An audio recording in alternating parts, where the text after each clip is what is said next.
We have these secondary complications that you see over here. The diabetes, cardiovascular, the renal, the hepatic, the cholesterol, the triglycerides. But the figures that we have at CDC and stuff involves every single group of people, regardless if they are overweight or obese or don't have a pound to lose. But you don't have to be overweight and obese to be sick. You can be just nutritionally ill, having no weight to lose, as having 100 pounds to lose. Okay? So the question is, how do we really look at and decide how many people have died that were obese? So that's the trick, because you'd have to include all these other secondary complications. Okay? So, it's a relationship with food. That's what most of us have.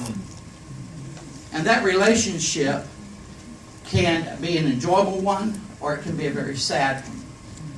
And the enjoyable one is where the parents who are responsible, and you heard Dr. John say this a while ago, it sounds like, I think he took my slides.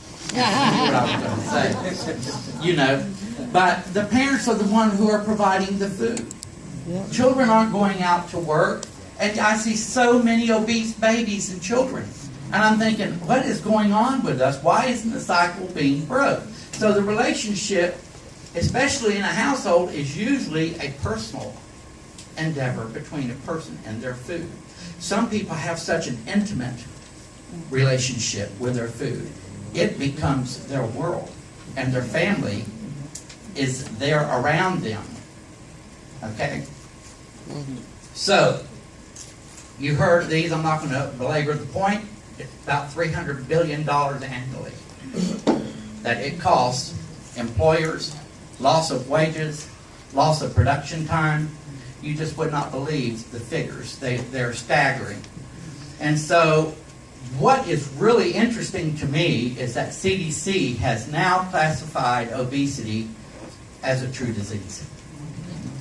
But yet, when you have like Lyme's disease, once you get it, it creates a lot of money if you're diagnosed late in the game.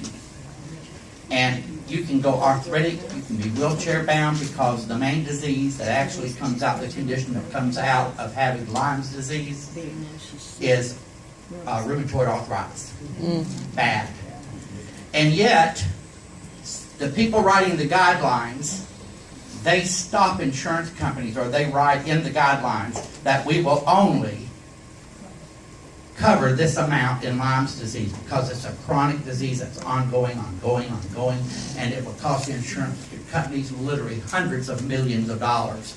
So people with Lyme's disease and such, they'll get a letter from their insurance coverage that says your coverage has now been terminated. You've reached the ceiling amount of what we will cover.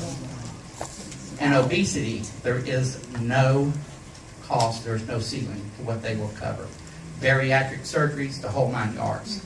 So they're willing to spend billions of dollars into this system that we could control